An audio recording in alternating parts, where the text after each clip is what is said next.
Alors bonsoir, je vais partager mon écran.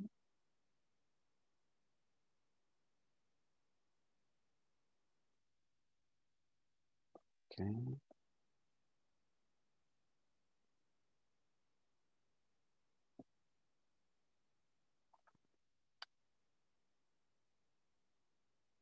Alors tout d'abord, merci beaucoup de m'avoir donné l'occasion de présenter ici ce soir. Euh, Tout d'abord, bon, excusez-moi, je ne suis pas francophone, donc j'espère que je ne ferai pas trop d'erreurs, du moins pas au point que ce que je vous dirai vous semblera sans sens. Enfin, c'est peut-être le cas, mais j'espère quand même que ce ne sera pas à cause du langage. Alors, ce soir, j'aimerais en fait vous parler non de ce que sont les émotions. Je pense que d'autres gens sont beaucoup mieux placés pour faire ça, mais plutôt de leur rôle ou de leur fonction potentielle pour la gouvernance des systèmes sociaux environnementaux.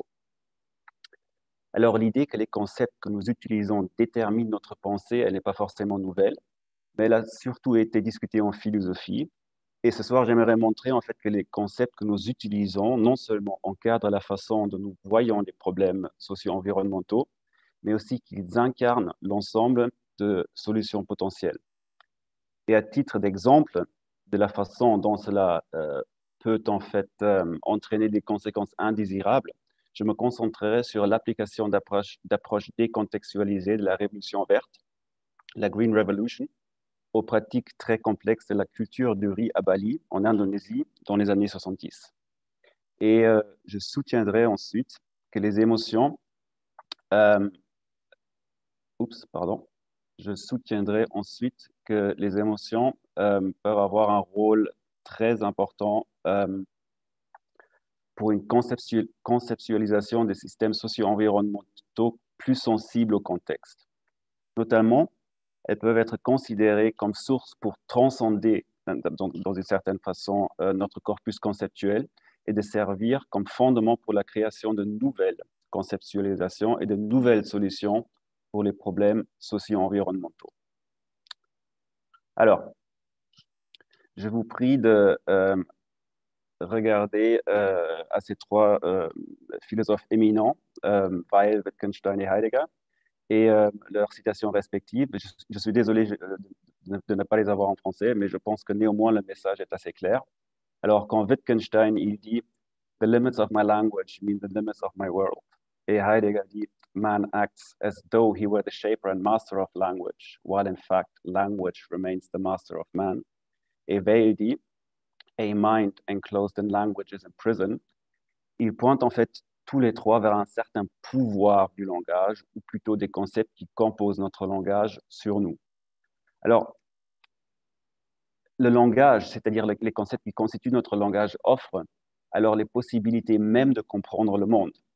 Dans une certaine façon, le langage a donc pas seulement une dimension épistémologique, mais aussi une dimension ontologique, en ce qui définit à travers les concepts ce qu'est le monde. C'est, c'est en fait ce qui nous permet de penser le monde. Et bien que de loin, ce n'est pas forcément le seul mode onto-épistémologique qui est à notre disposition, c'en est un qui nous est très familier et qui est aussi très dominant. Alors, dans une certaine façon, dans un certain sens, on peut dire que nous sommes piégés dans le langage. En fait, nous ne pouvons pas tout simplement entrer ou sortir du langage pour affirmer l'existence de telle ou telle chose en dehors de notre langage. Cela présupposerait la possibilité d'un langage privé, chose que Wittgenstein suggère nous est impossible. Alors pensez par exemple au concept du système socio-écologique, qui est un concept très populaire, notamment au centre où je travaille, le Stockholm Resilience Center, où nous concevons de la résilience comme une propriété des systèmes socio-écologiques. Et en fait, le concept du système socio-écologique est un concept horrible parce qu'il ne reflète au fait pas du tout ce que moi et d'autres entendent par là, ou on essaye de penser du moins, car on essaye de penser à un système intégré et uni, un seul système, au lieu de quelque chose qui soit composé de sous-systèmes. Mais en fait, notre corpus conceptuel ne nous le permet pas vraiment. Il nous oblige à penser en termes de sous-systèmes sociaux et écologiques qui sont en plus de différentes sortes ou types. Et ce faisant, il suggère des moyens appropriés de l'étudier, de le comprendre et de le gérer. Et bien que les positions tenues par des penseurs comme Wittgenstein, Weil ou Heidegger puissent paraître quelque peu extrêmes, je pense que le point important à retenir est quand même que le langage et ses concepts déterminent ou orientent du moins notre façon de comprendre le monde. Alors la question, pourquoi est-ce que c'est important? Euh, c'est important car les concepts disponibles incarnent l'espace de problèmes posés ainsi que l'espace de solutions possibles à ces problèmes. Et par cela, ils donc orientent notre réflexion vers des voies spécifiques. Dans une certaine façon, on peut dire que les problèmes et les solutions sont déterminés, they become determined par ou via les concepts. Par exemple, si un certain concept possède un ensemble défini de propriétés, les solutions aux problèmes impliquant ces concepts devront être formulées par référence à ces propriétés.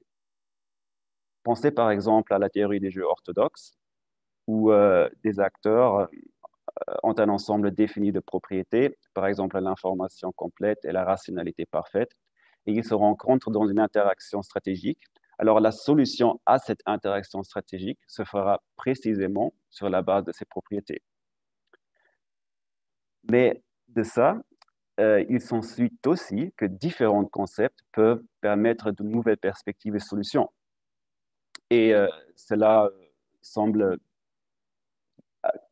important aussi, même capital dans un monde où non seulement nous avons de différentes compréhensions du monde même, mais qui aussi devient de plus en plus connecté et en même temps qui est en évolution constante.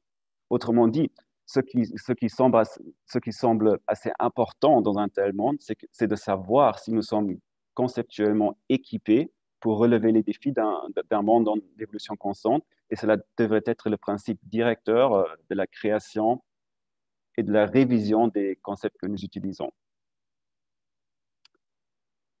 Alors, j'aimerais maintenant procéder avec un exemple. Et les images que vous voyez là-bas sont des images des rizières balinaises, également connues sous le nom de subac. Alors, d'un point de vue purement juridique, les subacs sont reconnus comme de simples systèmes d'irrigation. Cependant, comme beaucoup l'ont souligné, ils sont beaucoup plus que ça. Les subacs comprennent en fait les forêts qui protègent l'approvisionnement en eau, les temples d'eau qui protègent les sources d'eau, les rizières elles-mêmes, les systèmes de canaux, de tunnels, de barrages, et même des villages entiers qui sont situés aux alentours. Alors, les sub-bacs sont en fait un phénomène émergent. Ils sont un produit d'un système de croyances basé sur la philosophie Trihita-Karana qui propose une relation harmonieuse entre humain, nature et le monde spirituel. Et le système sub-bac illustre ce principe philosophique. Alors, la gestion de l'eau est en fait sous l'autorité des prêtres et les rituels produisent ils produisent d'une certaine façon une relation harmonieuse entre les gens et leur environnement, en mettant l'accent sur la dépendance de la vie sur le monde naturel. Alors ainsi, le riz est en fait considéré comme un don de Dieu, et donc le système Subak entier fait partie de la culture même des temples.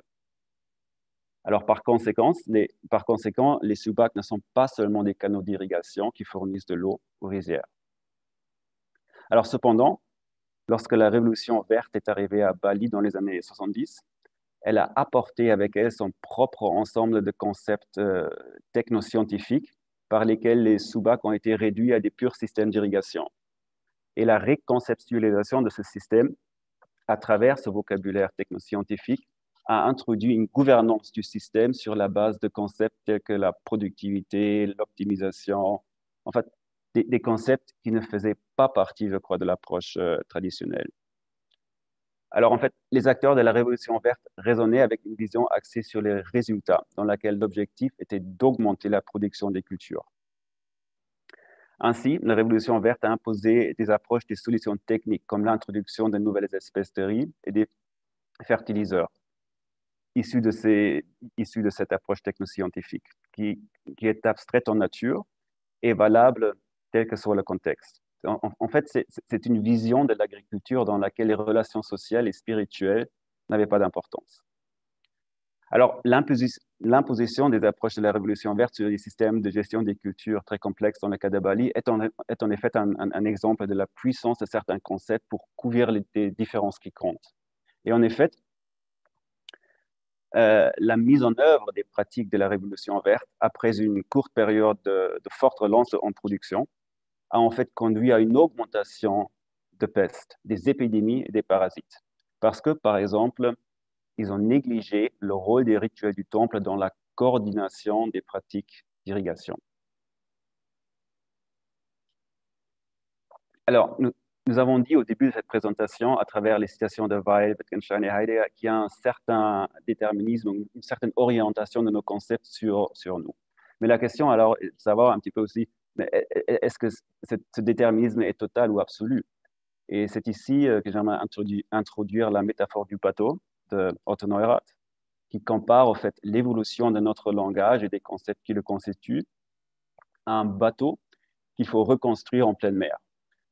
We are like sailors who on the open sea must reconstruct their ship, but are never able to start afresh from the bottom. Any part can be replaced, provided there is enough of the rest on which to stand. Donc, bien qu'on avait dit qu'on ne peut pas simplement sortir du langage, il semble néanmoins possible que nos concepts peuvent évoluer, ou au moins de manière progressive. Mais alors, comment pouvons-nous imaginer cela? Et comment pouvons-nous nous assurer que nos concepts sont appropriés pour une gouvernance environnementale dans un monde qui est en évolution constante et qui exige donc que nos concepts suivent?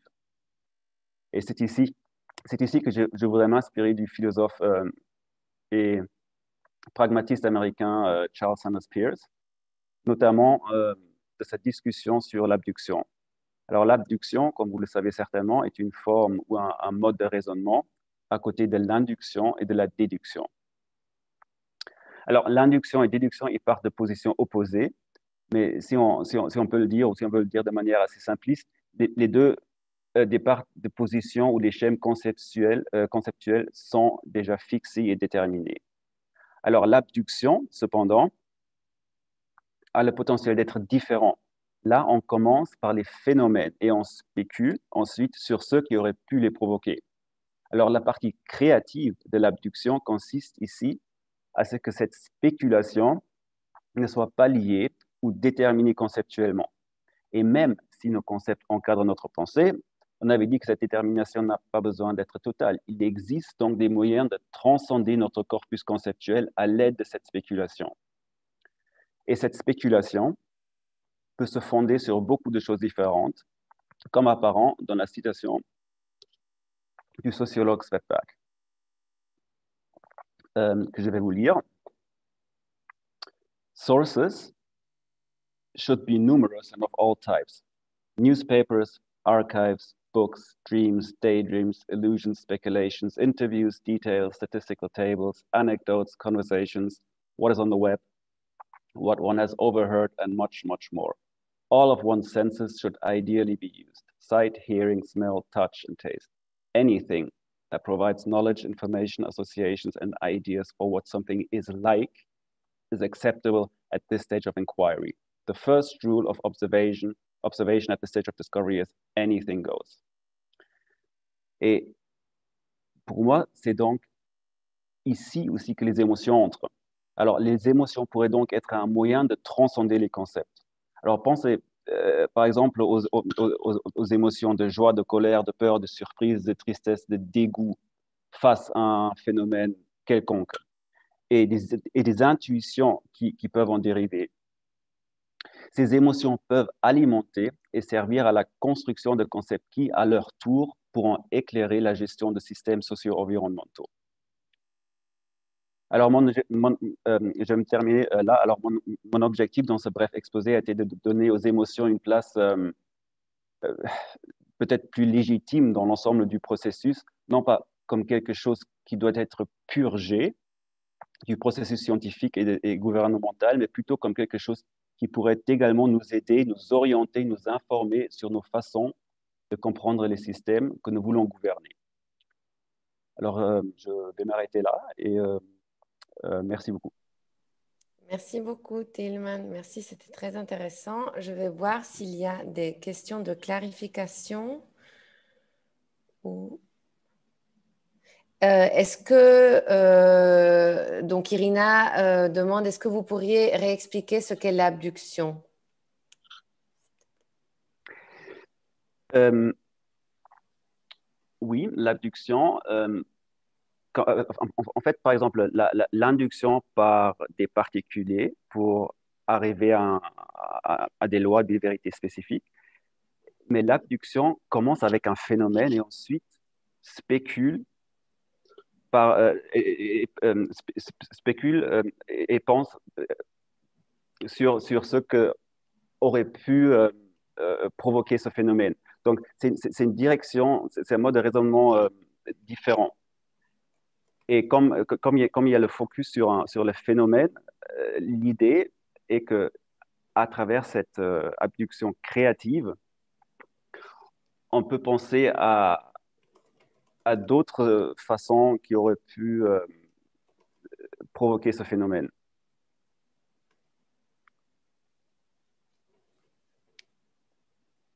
Je crois que ça clarifie, Irina. D'accord. Donc, pour les questions de clarification, donc Bruno demande de préciser si on peut dire abduction égale thinking out of the box. Irina dit que c'est plus clair. En fait, ça dépend. Aussi, dans le processus de l'abduction, il y a différentes phases. Il y a un moyen qui est vraiment une phase de découverte. C'est cette partie sur laquelle vous avez élaboré, mais aussi il y a une autre phase de l'abduction où on simplement choisit des théories déjà existantes. Alors, pour expliquer un phénomène. Alors, cette deuxième phase de l'abduction n'est pas forcément out of the box parce on se base on réfère sur des théories qui sont déjà existantes. Mais cette première partie, cette abduction plutôt créatrice, oui, je pense qu'on là, on peut dire que c'est thinking out of the box. Parfait. Donc, pour les questions de clarification, on va s'arrêter là. Et ensuite, on pourra reprendre les questions qui ont davantage trait à la discussion. Merci beaucoup, Tillman.